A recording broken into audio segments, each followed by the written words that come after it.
Okay, today we're going to look at the Feva. Same goes for the one, to fix the spinnaker slot so that it's easier to drop and recover the spinnaker and reduce the corners. If you've got a second-hand boat, you may already have lots of tape over here and plastic, which I'm going to remove, and then the plan is to show you how I'm going to mould some mouldable plastic into situation and then just cover that with tape. So as we remove this tube plastic that's in there, or sticky tape, you'll see the job it was doing beforehand.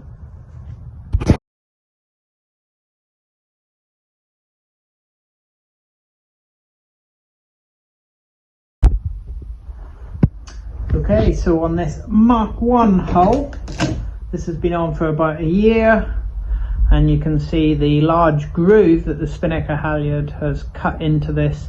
And with the mouldable plastic I'm going to replace it with, I'm going to expect much the same, but again, we can just heat it up and remold it. Okay, so here is the Mark 1, and the problem is this tight corner where the bobble of the knot from the spinnaker retrieval gets caught either in here or here.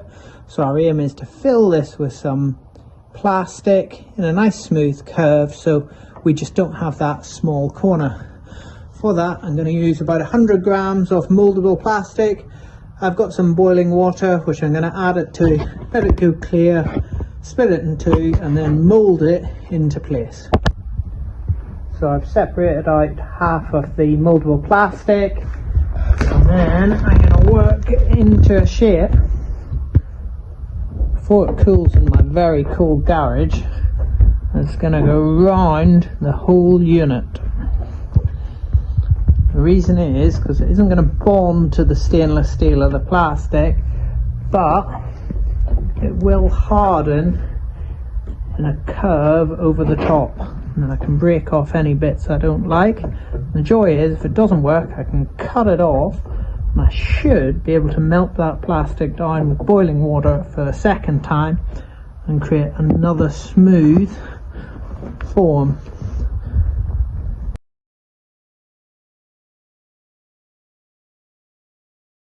So now as you look in from the front, you should hopefully see that smooth curve that the spinnaker is going to see, and no sharp corners as I smooth it in. And hopefully it'll catch a little bit of grip.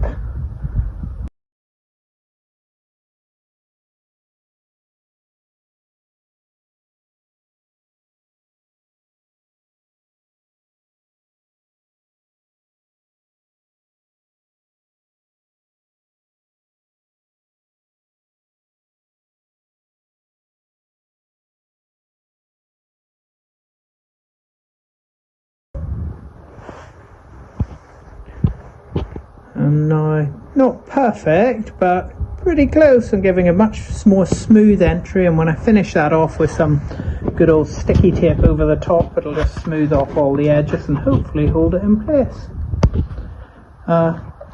Same concept goes for both the Mark 1 and unfortunately the Mark 2 we have found on the other boat needs it. I've probably got a bit too much on this side, but hey, there we go.